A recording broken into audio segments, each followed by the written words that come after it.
আজকে আমি বানিয়েছিলাম পাবদা মাছের একটা রেসিপি, একদম শুকনা শুকনা কইরা।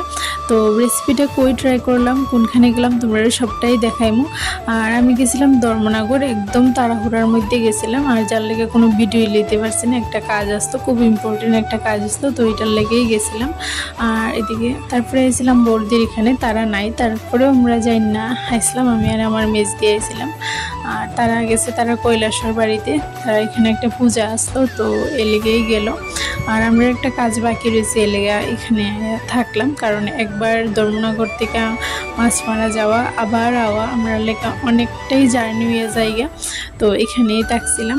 তারপরে এইখানে আমি স্নান টান করছিলাম, ওইটা একদম কাপড় টাপড় মেলা দিয়েছি ছাদিকে। জানো তো আজকে আমি ফার্স্ট টাইম মানে বর্দি তারা নাই, আর তারার বাড়িতে আইছি, শুনো মনো তারা নাই, একদমই ভাল লাগতেছিল না এখানে আয়া।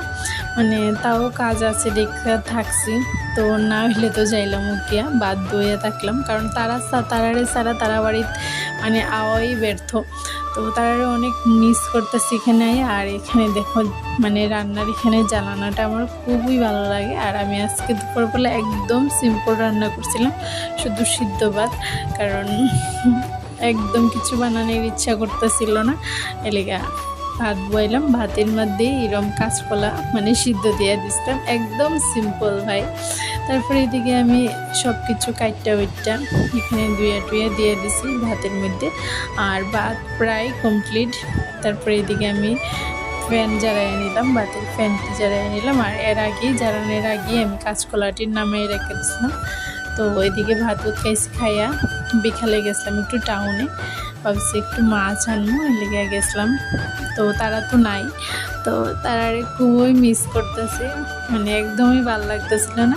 আর এদিকে টাউনে আইলাম, আর ফুচকা খাইতাম না, এটা তো হইতেই পারে না, ফুচকা খাইছিলাম আর মোমো খাইছিলাম। আর এখানের মোমোটা একদমই খুবই টেস্টি, খুব টেস্টি আসলো, আর একদম স্যুপটা তো একদম ওয়াও আসলো। তারপরে এদিকে আমি মাছ উছলে পড়লাম করে আয়া সে এটির কাইটটা ওইটা। তারপরে এদিকে পেঁয়াজ কুচি করে লাইছিলাম, আর কাঁচা লঙ্কা কুচি রাখছিলাম কয়েকটা, আর এখানে মাছটিরে হালকা করে ভাজা নিতেছি, যেহেতু আমরা দুইজন, তো একদম অল্প করে রান্না করছি।